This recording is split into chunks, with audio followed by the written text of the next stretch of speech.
이렇게 생각하시면 되겠습니다. 이 성령 강림절은 하나님께서 약속하신 성령을 교회 위에 부어주신 날이고, 교회가 세상 가운데 본격적으로 시작된 날이 바로 성령 강림절입니다. 예수님께서 여러분 아시다시피 십자가에 못 박혀 돌아가시고 사흘 만에 부활하신 후에 제자들에게 마지막으로 하신 말씀이 있습니다. 그 말씀이 사도행전 1장 8절에 보니까 오직 성령이 너희에게 임하시면 너희가 권능을 받고 라고 했습니다. 주님은 제자들에게 너희가 먼저 일하라 이렇게 말하지 않았습니다. 너희가 일을 해야 된다 그러지 않고 먼저 기다리라. 성령이 임하도록 너희들은 기다리라 이렇게 이야기를 하고 있습니다. 왜 그런 줄 아십니까? 성령이 없이 하는 사역은 인간의 열심뿐이기 때문입니다. 인간의 열심으로 하는 거예요. 성령과는 상관이 없습니다. 성령 없이 하는 사역, 열매도 없고 분란만 일어나게 되는 겁니다. 그러나 성령이 임하면 평범했던 사람이, 부족하다고 느껴졌던 사람이, 두려움에 사로잡혀 있던 사람이 하나님의 사람이 되어진다는 사실을 오늘 이 본문을 통해서 우리는 알 수가 있습니다. 이 본문의 중심 주제는 분명합니다.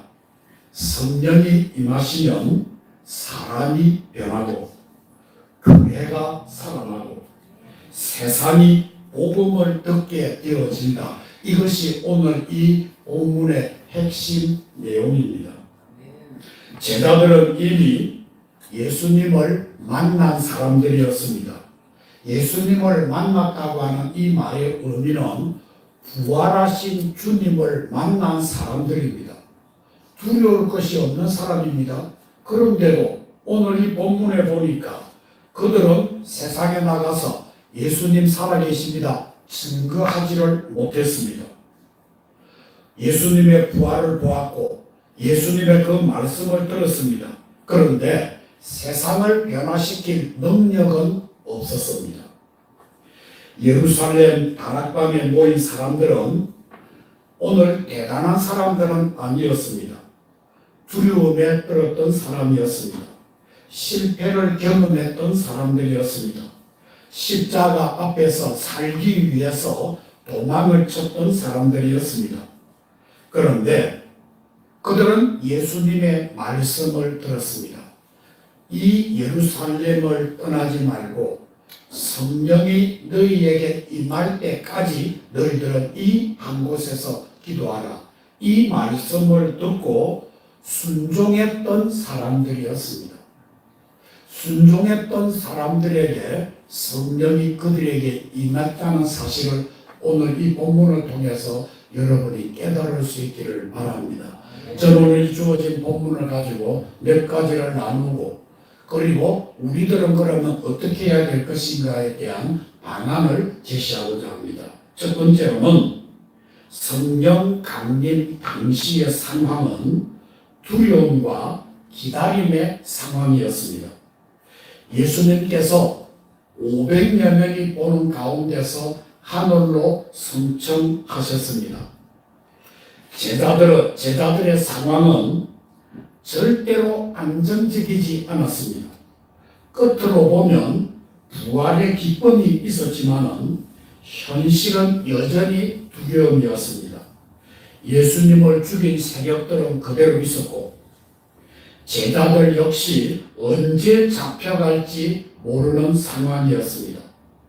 여러분들 예수님의 수제자 용기 있던 베드로를 보십시오. 예수님이 잡히시던 밤에 3번이나 예수님을 모른다고 부인을 했습니다. 다른 제자들 마찬가지였습니다. 다 도망가고 흩어지고 문을 걸어 잠그고 숨어 있었습니다. 그런데 그런 제자들에게 예수님께서 절대로 예루살렘을 떠나지 말고 성령이 올 때까지 기다리라고 말씀하셨습니다. 사도행전 1장에 보니까 120여 명의 성도들이 마가 요한의 다락방에 모여서 예수님의 그 말씀을 믿고 기다리면서 기도를 했습니다. 무엇을 그곳에서 했을까요? 조직을 만들었습니까?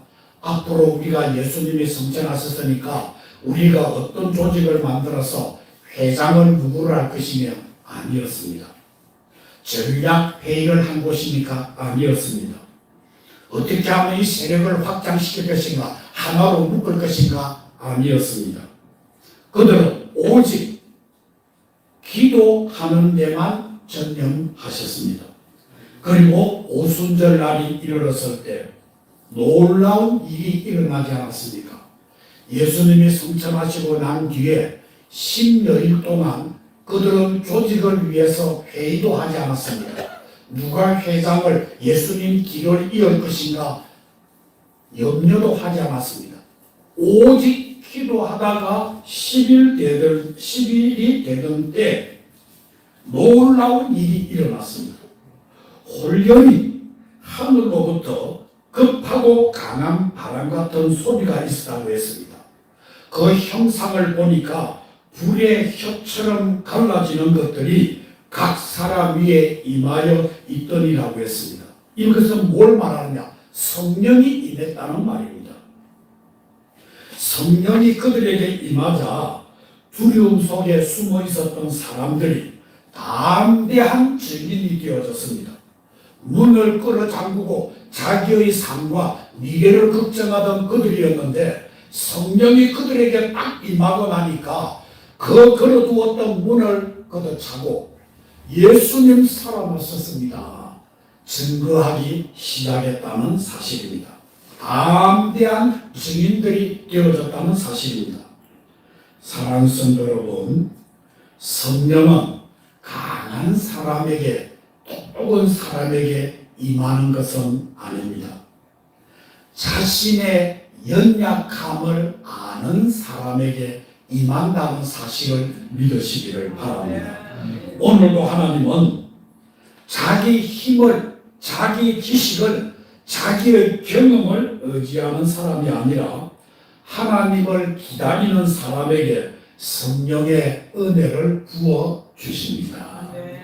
두 번째로는 성령이 임하자 사람들은 완전히 변화되었습니다. 성령 강림 이전의 베드로와 성령 강림 이후의 베드로는 완전히 다른 사람이었습니다. 예전의 베드로는 사람들 앞에서 예수님을 모른다고 부인했습니다. 예수님이 3년 동안 사역하실 때 가장 가까이에서 예수님 다음 2인자처럼 행동했던 사람이 베드로 아니었습니까? 예수님이 잡히고 재판을 받으시고 처참하게 십자가에 달려 죽을 때는 베드로는 예수님을 모른다고 했습니다. 아니, 모른 척 했습니다. 그러나 성령이 임한 후에 그는 수많은 사람들 앞에서 담대하게 예수님을 증언했습니다. 너희가 십자가에 못 박은 예수를 하나님이 주와 그리스도가 되게 하셨느니라. 얼마나 담대하게 자신있게 확신하게 복음을 전했던지 그날 회개하고 돌아온 사람이 몇 명인 줄 아십니까? 3,000명이나 됩니다. 사랑하는 성도 여러분, 베드로의 말 솜씨가 좋아서 그렇습니까? 아닙니다. 성령의 역사입니다. 성령은 이렇게 사람을 변화시킵니다. 두려움을 담대함으로 바꾸십니다. 절망을 소망으로 바꾸십니다. 무기력한 그 삶을 사명자로 바꾸십니다. 이기적인 사람을 사랑의 사람으로 바꾸는 그 역사를 누가 하신다는 사실입니까? 성령님이 하시는 겁니다. 나의 말로 저 사람을 바꾸어 놓는 것이 아닙니다. 3,000명이 돌아오게 한 그 사실은 성령이 임하고 난 뒤에 그 사람의 마음을 3,000명의 마음을 움직이게 하는 것은 베드로의 논리적인 말이 아니라 구체적인 말이 아니라 성령의 역사라는 사실을 오늘 이 본문은 보여주는 겁니다. 교회는 점점 클 수가 있습니다. 그런데 오늘 이 큰 교회를 살펴보면 능력이 없습니다. 그 이유가 무엇입니까? 오늘 현대 교회의 가장 큰 위기는 건물이 부족한 것이 아닙니다. 프로그램이 없는 것도 아닙니다. 성령의 능력을 잃어버렸다는 사실입니다. 성령의 능력을 잃어버린 거예요. 성령이 없으면 영적 능력은 사라집니다. 말은 많이 할 수 있지만 회개는 사라질 수 있습니다. 활동은 많이 할 수 있지만 거룩함은 약해질 수밖에 없습니다. 그래서 우리는 다시 초대교회처럼 성령을 구해야 합니다. 오늘 가만히 보십시오. 교회 부흥을 위해서 무엇을 할 것인가? 우리 커피 전도를 하자. 그렇게 해서 교회 앞에, 그리고 우리는 여기 국민교회에서는 우리 대학병원 옆은 우체국 앞에서 커피를 이렇게 깔아놓고 커피 전도를 합니다. 우리 교회를 알리기 위해서 어떻게 해야 될까요? 주일만 되면 가로 이렇게 건널목에 깃발을 들고 우리 이렇게 교통 안전을 우리가 안내를 합시다. 그렇게 합니다. 교회 부흥을 젊은이들을 모으기 위해서 어떻게 해야 됩니까? 미래 세대를 위해서 어떻게 해야 됩니까? 아이들에게 재능을 기부하십시다. 맞습니다. 영어를 아는 사람은 영어의 재능을 기부를 하고, 예능이 있는 사람은 예능으로서, 피아노는 피아노로서, 바이올린은 바이올린으로서 그 젊은 세대들을 모으기 위해서 애를 씁니다. 활동을 합니다. 그런데 성령을 강구하는 모습은 보이지 않습니다. 성령이 없으면 회개가 없습니다. 성령이 없으면 능력을 잃어버립니다. 사라집니다. 말은 많지만 회개하는 모습은 없습니다. 제가 어렸을 때 교회당을 가면 항상 우는 사람들이 많았습니다. 새벽에 보면 모이면 거느낍니다. 왜 거느낍니까? 신세를 한탄하는 겁니까? 아닙니다. 하나님, 내가 잘못했습니다. 하나님의 그 큰 사랑을 받고도 내가 하나님의 그 사랑에 1000분의 1이라도 갚지 못하는 나의 부족함을 아버지여 용서해 달라고 회개합니다. 눈물이 앞섭니다.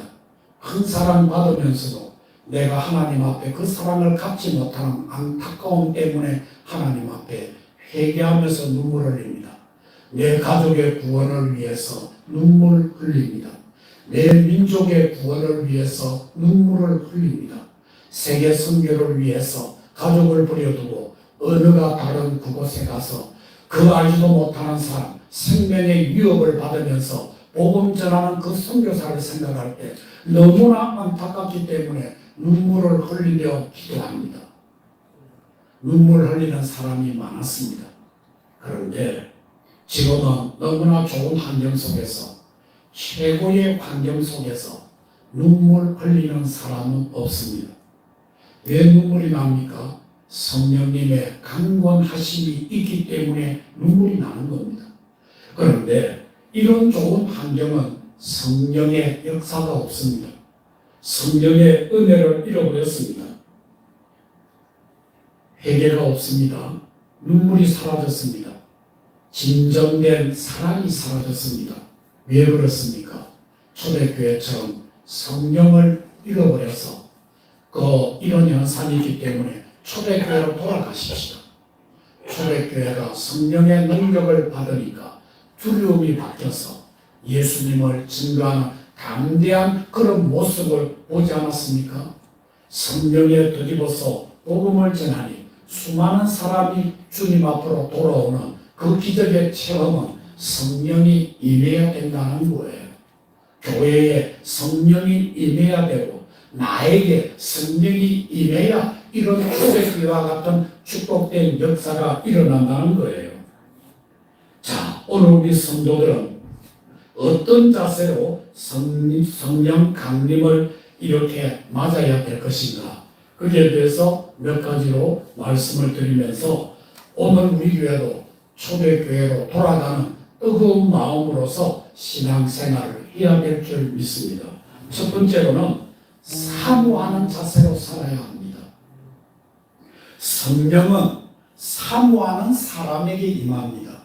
사모하지 않는 사람에게 성령은 임하지 않습니다. 제자들은 예수님이 성천하시고 난 뒤에 예루살렘을 떠나지 말라 그 말을 듣고 처음에는 500여 명이 그곳에 모여서 기도하기 시작했습니다. 한 사람 빠져나가기 시작했습니다. 하루, 이틀, 3일 지나기 시작했습니다. 5일이 지났습니다. 6일을 지났습니다. 그런데 10일째에 성령이 임했는데 그 임한 사람의 수를 보니까 120여 명이었습니다. 120여 명은 10일을 지난 것이 아니라 기도하다 보니까 10일이 되어졌습니다. 그렇기 때문에 사람 여러분, 그 10일 동안 이 사람은 죽잡고 사모했습니다.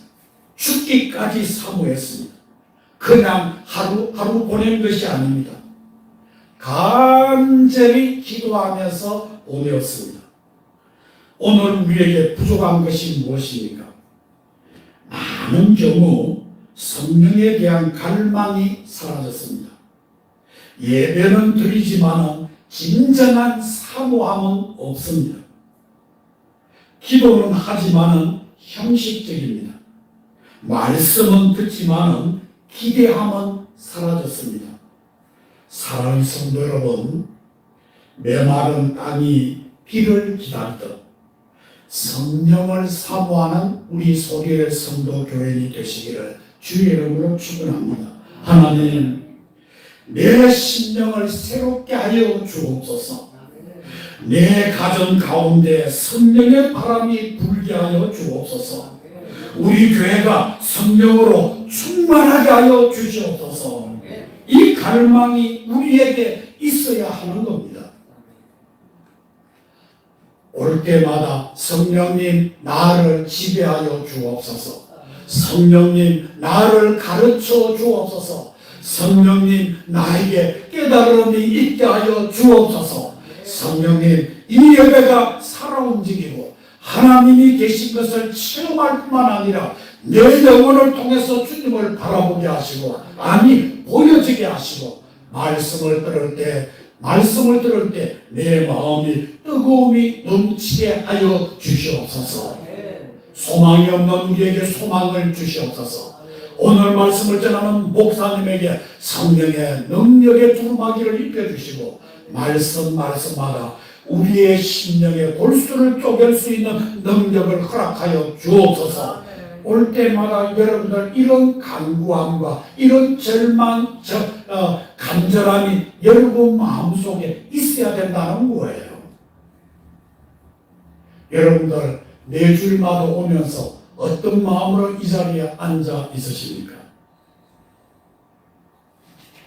오늘부터 하나님 내 마음속에 이런 사모하는 마음, 성령님 오시옵소서. 성령님 나를 다스려 주시옵소서. 그런 간절한 마음, 사모하는 마음을 달라고 여러분들 기도하시기를 바랍니다. 두 번째로는 기도하는 자세로 살아야 합니다. 초대교회는 성령을 기다리며 기도했습니다. 약속을 붙잡고 기도했습니다. 주님, 예루살렘을 떠나지 말고 기도하라고 하셨습니다. 성령을 주신다고 하셨습니다. 나도 이 약속을 믿고 오늘 이곳에 왔습니다. 성령님, 내 마음에 초대교회 성도들에게 임했던 그 성령이 나에게도 임하게 하옵소서. 나도 그처럼 살아가게 하옵소서. 담대하게 살아가게 하옵소서. 이런 사모함이 있으십시오. 이런 기도의 간절함이 있으십시오. 성령의 역사는 기도의 자리에서 나타납니다. 회의하는 가운데 임한 것이 아닙니다. 간절하게 기도하며 찬양하는 그 가운데 성령이 임했다는 그 사실을 여러분들 깨닫기를 바랍니다. 오늘 시대를 가만히 보면 너무너무 바빠지고 있습니다. 나도 한 목사님한테, 큰 교회 목사님한테 말을 했습니다. 요즘 교인들 예전처럼 주일낮, 주일 오후, 그 다음에 매일 새벽기도, 수요예배, 금요예배 이렇게 하느냐고 하니까 목사님 사람들 그렇게 안 합니다. 얼마나 바쁜데요. 우리 교회 큰 교회라도 일꾼이 없습니다. 왜요? 일 안 하는 사람이 없다고 그래요. 일 안 하는 사람. 여러분들 시니어 클럽, 그 다음에 이런 데 가서 일합니까 안 합니까? 3시간 일하고 얼마 받는다고 그러더라고요. 여러분들 그렇잖아요. 일 다 해요. 다 바빠요. 그래서 말만 하면 목사님 바쁩니다. 목사님 시간 없습니다. 여러분들 바쁘다는 핑계로 기도가 사라지면 영혼은 메말라 갑니다. 바쁘다는 거, 바쁜 것 알아요? 바쁘다는 핑계로 기도가 사라지면 내 영혼은 바짝 마른 땅과 같습니다. 기도하지 않는 성도는 마치 전원 연결이 끊어진 기계와 같습니다. 겉은 멀쩡해 보여도 능력이 없다는 사실입니다. 저는 가정의 일보다 이렇게 교회 일을 하다 보니까 저희 집사람이 가정 일을 다 했습니다. 그런데 어느 날부터인가 저희 집사람이 자꾸 나를 시키더라고요. 그래가지고 설거지도 시키고 청소도 시키고, 때로는 제가 뭐냐 하면 세탁기도 뭐라는데 세탁기도 이렇게 그걸 하는데 세탁기를 처음 제가 이렇게 돌리기 시작했다가 기억이 납니다. 저희 집사람이 일이 있어서 밖에 나가서 전화가 왔습니다. 여보, 내가 세탁기를 놓고 내가 세탁기를 안 돌렸는데 그게 뭐냐면 내가 지금 이렇게 가르쳐 줄 테니까 어떻게 하는 거 나는 모른다. 내가 시키는 대로 해요. 그 앞에 보면 여러 가지가 있는데 전원이라는 것이 있어요. 그래, 전원을 이렇게 탁 눌리면 띠리띠리 지가 알아서 무게를 해가지고 그렇게 돌아가다가 딱 멈추면 다시 이렇게 시작 버튼을 눌리면 지가 알아서 하니까 걱정하지 말 그러라. 그래서 제가 처음으로 세탁기 앞에 섰습니다. 그래가지고 어때는 눌리라고 전원을 눌리니까 전원이 안 와요. 안 온다. 눌리면 와요. 그러니까 아무리 눌려도 안 돼요. 고장났다 해가지고 끊었습니다. 저희 집 사람이 와서 딱 보니까 전원을 안 꼽았어요. 예, 전원을 안 꼽았어요. 세탁기는 새 겁니다. 잘 돌아갑니다. 그런데 저는 모르고 전원을 이렇게 한 거 체크를 해야 되는데 눌리면 다 되는 줄 알았어요. 그런데 아무리 좋더라도 전원을 누리는데 전원이 안 오면 돌아가지 않습니다. 여러분들, 기도하지 않으면 삶이 돌아가지 않습니다. 믿음이 돌아가지 않습니다. 하나님의 음성을 들을 수 없다니까요. 초대교회 성도들이 성령이 임할 때 어떻게 임하였냐? 기도할 때 임했다니까요. 그렇다고 하면 지금 기도하지 않는데 성령의 능력을 기대합니까? 기도하지 않는데 교회가 부흥되기를 원합니까? 기도하지 않는데 교회 문제가 해결되어지기를 원합니까? 가정이 축복받기를 원합니까? 신앙이 성장되어지기를 원합니까? 원하더라도 되지 않습니다. 안 돌아간다니까요. 내가 전원을 아무리 눌려도 안 돌아간다니까요.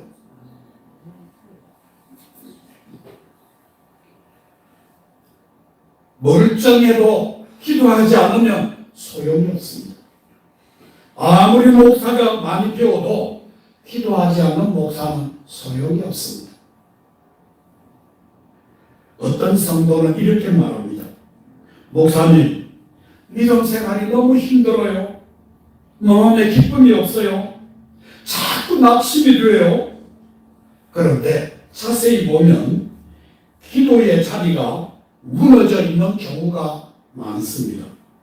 성령은 기도 가운데 역사하십니다. 짧더라도 매일 기도하십시다. 아침에 눈을 뜨면 기도하십시다. 자리에 누울 때 잠깐이라도 기도하십시다. 가정에서 기도하십시다. 눈물로 기도하십시다. 말씀을 붙들고 기도하십시다. 말씀을 들으면서도 주여 나도 그렇게 되어지기를 원합니다. 말씀을 읽으면서도 주님 내가 이렇게 못 살았습니다. 여러분들 그렇게 기도하십시다. 특별한 날을 정하고 100일을 정하고 40일을 정하고 그것만이 기도가 아닌 겁니다. 눈을 떠서도 오늘 하루 동안 주님 함께 하옵소서. 자리에 누울 때 잠시라도 주님 나와 함께 하옵소서. 누워가지고 100, 99, 98 잠이 안 와가지고 일어나가 다시 뭡니까? 잠동 안에 있는 걸 다 끄집어내가지고 잠원한다고 그 다음 다시 다 엮고 와이래 잠이 안 오노 수면제 먹고 그러지 말고 내가 잠이 오지 않으면 하나님 내 자녀를 위해서 기도하라고 하네요. 일일이 이름을 부르면서 기도하고 그 다음에 우리 교회를 위해서 기도하고 이 나라를 위해서 기도하고 기도하다 보고 그러다가 잠이 들면 잠이 드는 거예요. 이게 기도인 겁니다. 성령은 지금도 기도하는 사람 가운데 임한다는 사실을 믿고 여러분들 기도의 사람이 되시기를 바랍니다. 세 번째로 순종하는 자세로 살아야 합니다. 제자들은 예수님의 말씀에 순종하여 예루살렘을 떠나지 않았습니다. 왜 떠나고 싶지 않겠습니까? 가정에 일이 생길 수가 있습니다. 건강이 갑자기 나빠질 수가 있습니다. 자녀의 문제가 있을 수도 있습니다. 내 개인적인 사업의 문제도 있을 수가 있습니다. 그런데 120여 명은 주님의 말씀을 최우선적으로 생각을 하고 그 말씀에 순종을 했습니다. 그것을 지키는 것은 쉽지 않는 일입니다. 위험한 도시였습니다. 내가 언제 붙들려서 고문을 당하고 예수님처럼 십자가에 못 박혀 죽을지도 모릅니다. 불안했습니다. 그럼에도 불구하고 그들은 예수님의 말씀을 받고 난 뒤에 예루살렘을 떠나지 않고 마가 요한의 다락방에서 그 힘든 시간을 보내고 있었습니다. 오늘날도 마찬가지입니다. 성령 충만은 단순한 감정적 체험이 아닙니다. 하나님의 말씀에 순종하는 삶입니다. 용서하라고 하시면 용서해야 합니다. 사랑하라고 하시면 사랑해야 합니다. 전도하라고 하시면 전도해야 합니다. 회개하라고 하시면 가슴을 찢고 회개해야 합니다. 순종 없는 성령 충만은 절대로 임하지 않습니다.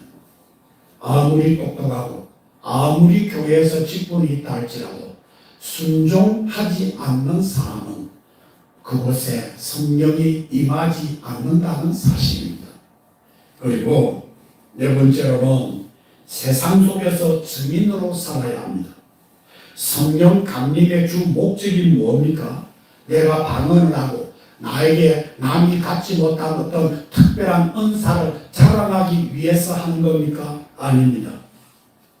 개인 체험이 아닙니다. 사도행전 1장 8절에 보니까 땅끝까지 이르러 내 증인이 되리라고 했습니다. 성령은 우리를 세상 속의 증인으로 세우십니다. 오늘 세상은 점점 하나님 없이 살아가려고 합니다.